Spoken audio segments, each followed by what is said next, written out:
Previously on Making Money in Comics. People that are in over their heads and have no business bone in their body are trying to be publishers and they have no idea what they're doing.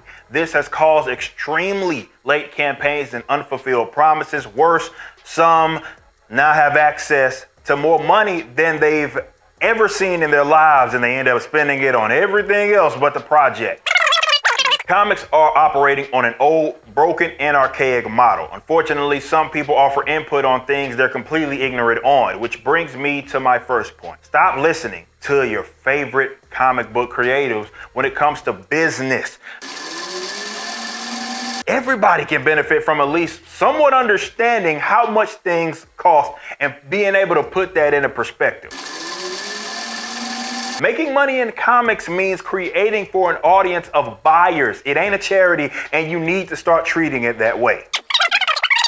Many customers have been spoiled on the pricing of comics. Now, inflation aside, considering how much they cost to create, if you're competing with the corporate model, there's no way that y'all are going to make money unless you're pushing an insane amount of units. So you shouldn't even use that model.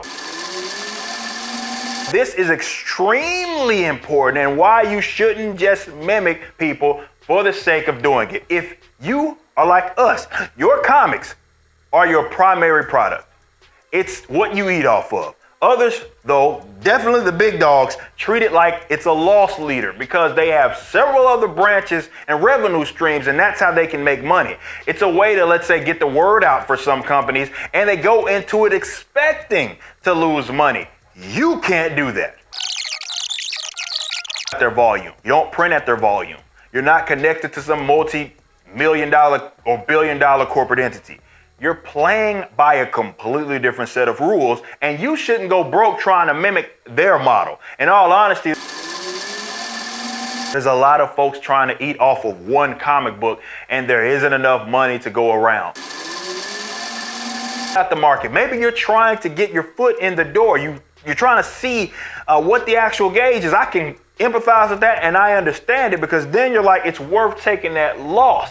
Welcome back to Making Money in Comics. I'm Eric July, the founder and owner of Rippaverse Publishing. In the first video of this series, we gave you a general overview, and in it, you got a better idea of what the competitive rates are for the primary positions in comics. Today, we're going to dive into pricing. By that, I mean what you're charging when your comic is available for purchase. Yes, there are other things that we'll go through later in this series that you'll have to address before you're even at this point, but this will still be valuable, especially for those that are further along. Or maybe if you're using the crowdfunding method, or you have saved a lot of money and you're about to launch this venture. First of all, you need to suspend whatever preconceived notion you have of a price floor. It's arbitrary, and I've already explained two key things. One, that price was based on a model that never made sense and has crippled this industry. And two, you cannot produce at the volume of big publishers, nor do you have a parent company that's subsidizing you.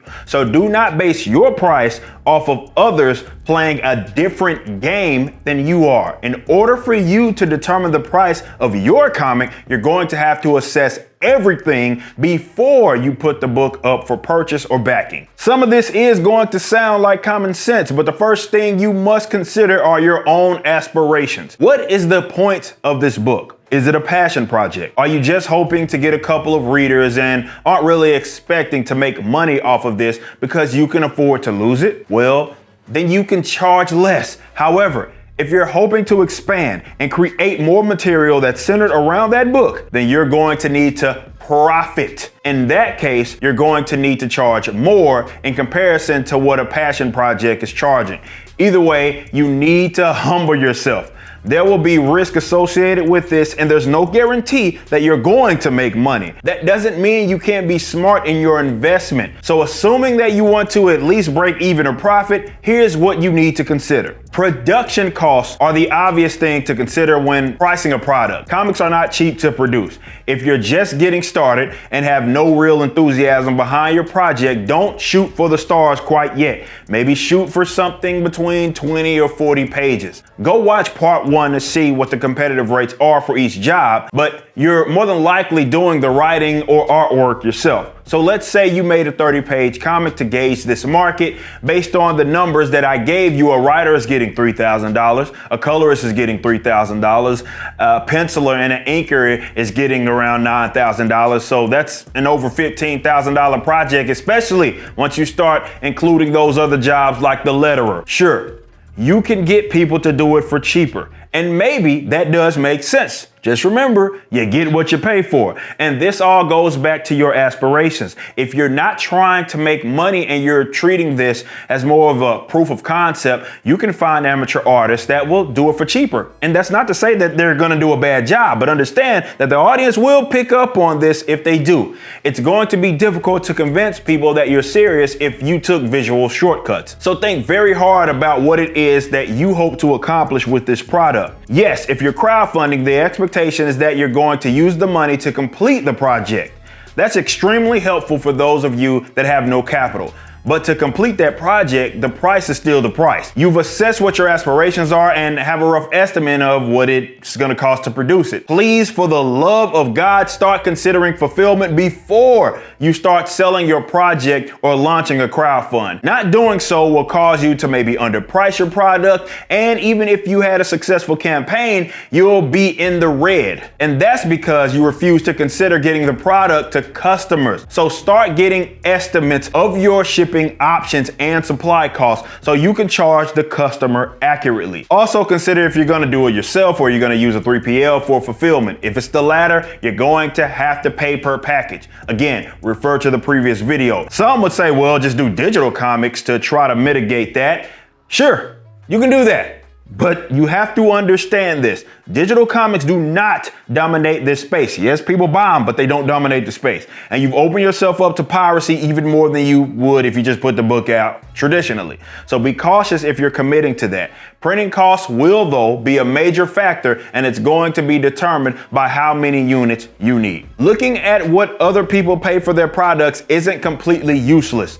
I'm just saying that you shouldn't charge what they charge just because they charge it. The main place this is helpful is in seeing what people are willing to pay for a similar product. People will pay decently for quality products. If they figure that it's not quality, they will either not purchase it or they'll hold their nose in doing so. You must get the customers in the door, and then you have to keep them around. There must be a balance. It's not your job to consider whether they even buy other people's comics. Make material for those that are going to be invested in your product.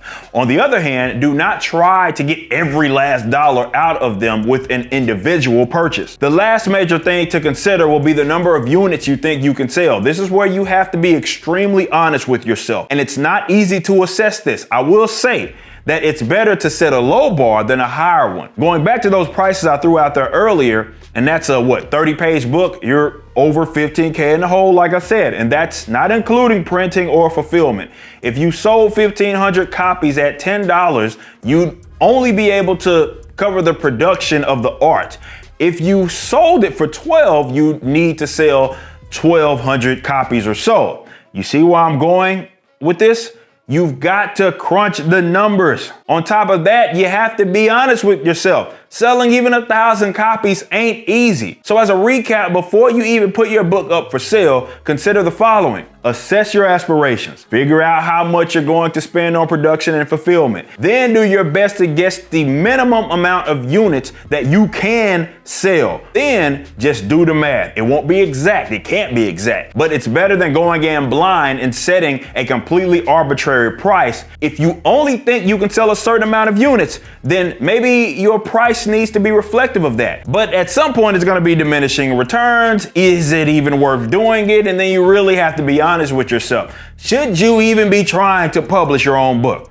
It's not for everybody. Just because you can doesn't mean you should. Again, making comics ain't cheap, and it is a team sport. For those of you that are trying to profit because you want to expand, don't just shoot for the moon immediately. I'd argue that quality should be your focus if your goal is to profit. You need to justify charging people more. Make the absolute best product you can afford, from the art to the physical print job. There's no shortcut there, and you shouldn't be trying to take one anyway. It is very stupid to try to cut corners and then charge your audience a premium. That'll just turn people off of your product. Also, be sure to spend your money wisely, especially if you're crowdfunding. A lot of you may get access to more money than you've ever seen in your life. Do not be irresponsible and spend it on a vacation instead of production. This is how people get caught up in that hamster wheel and need to launch more campaigns to subsidize the previous campaign that went unfulfilled. Being successful in comics as an independent isn't a rocket science,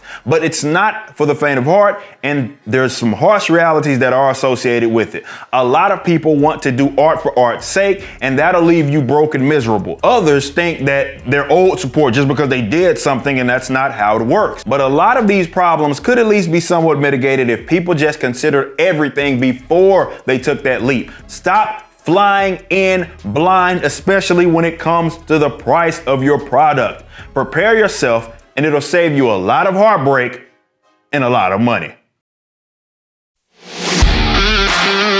Up next for the Rippaverse this fall is Alpha Core #1, written by one of the most prolific writers of all time, Chuck Dixon. Penciled by the legendary Joe Bennett. You're not going to want to miss this book. Visit Rippaverse.com to stay up to date and grab ISOM #1 to get caught up on the first appearance of Alpha Core.